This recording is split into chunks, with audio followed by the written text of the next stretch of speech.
To turn on the Corti instrument, press the down button, which is located below the instrument's display screen. The yellow test light will appear briefly just above the display. The green ready light will remain on, indicating the instrument is ready to use.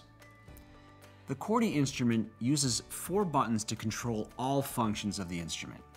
These buttons are arranged in a directional cursor format. The arrows on the keypad, left, right, up, and down, correspond to the arrows that are used on the screen. The screen will indicate which buttons to push by showing the appropriate arrow. The up key will always bring the instrument back to either the previous menu or to the main menu. The up key will also access the print command from the main menu.